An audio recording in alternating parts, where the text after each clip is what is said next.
eTeacher is my YouTube channel, so subscribe my YouTube channel. Bismillahirrahmanirrahim. Assalamu alaikum. English MCQs class second year E teacher YouTube channel पर आपको खुशामदीद। Chapter number 6 है, poem है F. पहला सवाल है, who is the poet of the poem F. ये अक्सर आ सकता है, इंतहाई इम्पॉर्टेंट भी है। जो पोएम्स दिया गया हो, यानी ये पोएम किसने लिखा है? रुडयार्ड किपलिंग ने लिखा है, ठीक है ना। रुडयार्ड किपलिंग ने लिखा है। एफ ये पोएम है जो इंतहाई अहम और इम्पॉर्टेंट है। ये अक्सर पोएम्स यानी क्लास 6 से लेकर 12 तक जितने भी पोएम्स हैं और उनके मुसन्निफ़ीन हैं उसको नोट करना चाहिए और सीखना चाहिए। पहला सवाल है, who is the poet of poem F. Rudyard Kipling ने लिखा है, ठीक है। Question number 2, the poem F was published in 1910। Next question की तरफ हम जाते हैं। क्वेश्चन नंबर 3 है, Rudyard Kipling was born in which year. 30 December 1865। Question number 4, Rudyard Kipling died in which year? 18th January 1936। Question number 5, Rudyard Kipling was born in Bombay, यानी India Hindustan में पैदा हुए थे। Question number 6, Rudyard Kipling was the first Englishman to receive the Nobel Prize for Literature in 1907। Rudyard Kipling was the first Englishman to receive the Nobel Prize for Literature in 1907। Question number 7, the phrase keep your head, ये एक phrase है, इसका मतलब है remain काम, यानी खामोश रहना, खामोशी बाकी रहना। The phrase keep your head means remain calm. Question number 8, triumph and disaster are refers to impostors. Question number 9, not giving way to hating means avoiding hatred even when hated. Question number 10, the word knaves refers to dishonest people. The word nows refers to dishonest people. Question number 11, walking with kings but not losing the common touch means respect both rich and poor alike.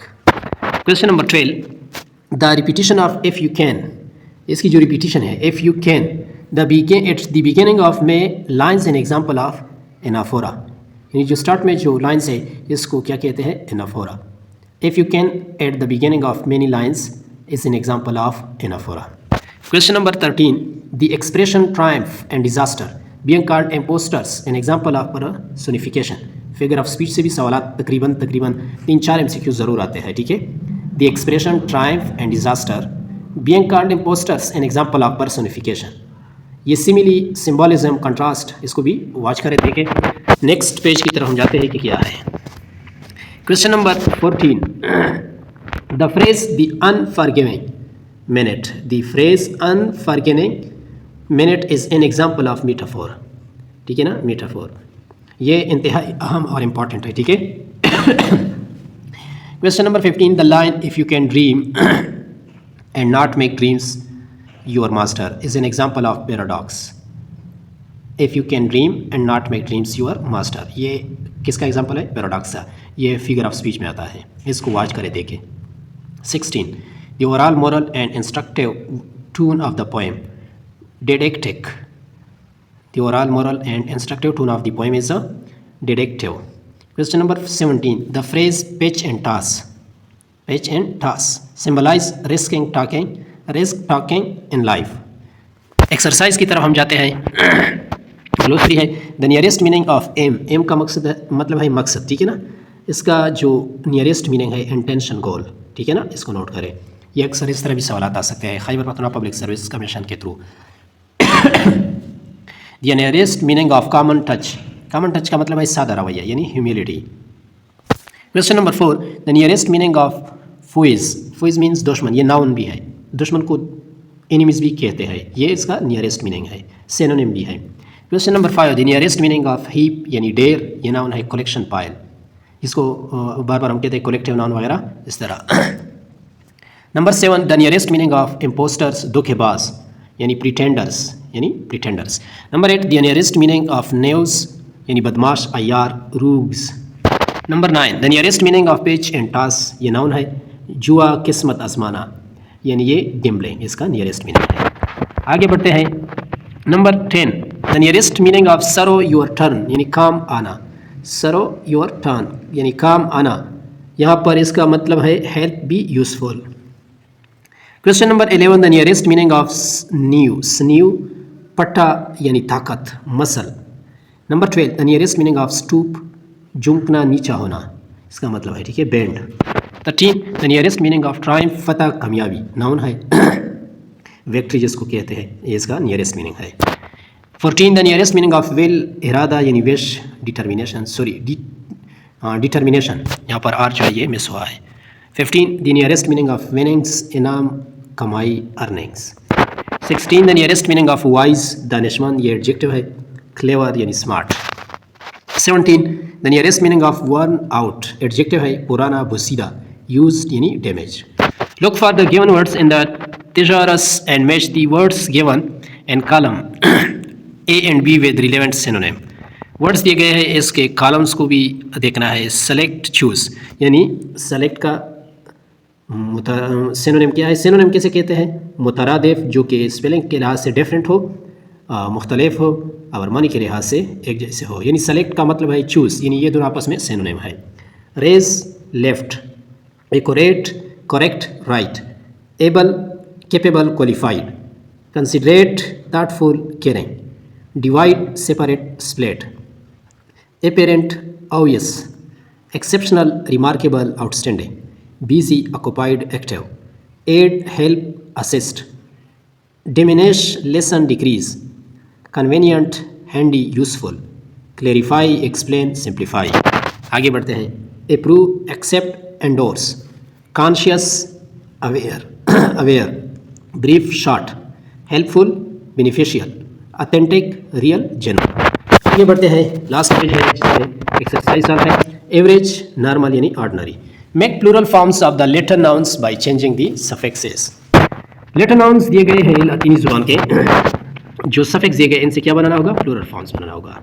यहाँ पर ए यानी change to ए ई, ये क्या बन जाएगा? Antenna change into antennae, ठीक है ना। एज है, एज को चेंज करेंगे ई एस में। थीसिस यानी चेंज इनटू थीसिस, यहाँ पर आई है और यहाँ पर ई है। यूएस को चेंज करना है चेंज इनटू आई में, यानी stimulus change into stimuli. Um change into a, medium into media. Now convert the following nouns into plural. इसको प्लूरल फॉर्म में कन्वर्ट करना होगा, जो वर्ड्स दिए गए, ठीक है ना। टेबल आपको गौर से देखना होगा और इसको नोट भी करना चाहिए, ये अक्सर पेपर्स में आ सकते हैं, खासतौर पर कमीशन के एग्जाम में। एलोमना, एलोमिनाई, ठीक है। Analysis, analysis. साइनोप्सिस, साइनोप्सिस, यहाँ पर आई और यहाँ पर ई है। कैक्टस, कैक्टी या कैक्टसिस, ठीक है ना, दोनों ठीक है। क्राइसिस, क्राइसिस, यहाँ पर ई वहाँ पर आई। Cranium, crania. कोरिकुलम, कोरिकुला या curriculums. Datum, data. Focus, foci यानी फोकसेस।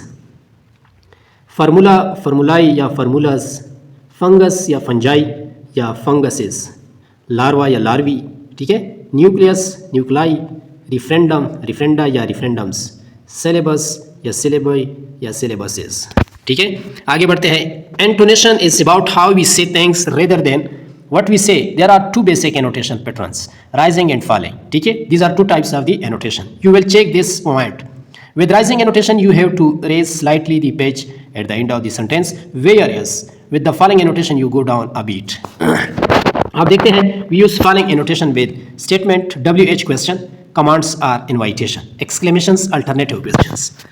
देखते हैं next, we use rising annotation with yes no question, offers, enormations। identify the correct intonation pattern in the following sentences। you already falling, ये क्या है? ये falling है। number 2 you should don't have, falling। it's unbelievable, falling। number 4 that's not very nice, falling। number 5 I don't think I will, falling। number 6 how could you, falling। number 7 why should I tell you, falling। number 8 you must be joking, falling। number 9 so what, falling। number 10 will I never, falling। number 11 you know best, don't you, rising, ठीक है ना, यानी don't you। number 12 how do you do, falling। how long have you been building flats, falling। number 14 can I see one of your flats, rising। number 15 is this your flat, rising। Noun phrase ये important है, इसको check करें grammar की portion में ज़्यादा से ज़्यादा, लेकिन जितने भी एक्सरसाइज उसमें जितने भी ग्रामर्स हैं उनको खबर से देखें और नोट करें, उनसे नोट्स बनाएं, तो ये काफ़ी है KPPSC एग्जाम के लिए, ठीक है ना, SST जनरल प्रिपरेशन के लिए। अब हम आते हैं नाउन फ्रेज की तरफ। A noun phrase is a group of words that serves the same purpose as a noun. A noun phrase can be the subject और object of a verb. It can also be the object of a preposition. Identify the noun phrase in the following sentence. जुमले दिए गए हैं, इसमें noun phrase को identify करना होगा। Number 1, the wicked man loves getting poor people into trouble. यहाँ पर जो हाईलाइट कर दिए गए हैं ये नाउन फ्रेज है, getting poor people into trouble. Number 2, he hates having to punish his servant. यहाँ पर having to punish his servants ये नाउन फ्रेज है। Number 3, he refuse to answer my question. To answer my question ये क्या है, noun phrase है। Number 4, the boy denied stealing the money. Stealing the money जो है ये नाउन फ्रेज है। Number 5, the accused refuse to answer the question. यहाँ पर टू आंसर द क्वेश्चन क्या है, ये नाउन फ्रेज है। Number 6, I dislike having to punish my kids. यहाँ पर having to punish my kids ये क्या है, नाउन फ्रेज है। Number 7, I will hate to do such a thing. To do such a thing ये क्या है, नाउन फ्रेज है। Number 8, to write such a rubbish is disgraceful. यहाँ पर to write such a rubbish क्या है, ये नाउन फ्रेज है। Number 9, he promised to get me something. To get me something noun phrase है। Number 10, why do you want to meet him? To meet him noun phrase। 11, you are doing such a thing surprise me। You are doing such a thing क्या है, noun phrase है। 12, he is such a kind man। यहाँ पर such a kind man यानी noun phrase है। 13, they are in the big garden। In the big garden क्या है, noun phrase है। चलो उम्मीद करता हूँ कि आपको ये लेक्चर पसंद आई होगी। इनसे नोट्स बनाएं और मेरा यूट्यूब चैनल ई टीचर को लाइक करें, कमेंट्स करें और दूसरों के साथ भी शेयर करें। शुक्रिया।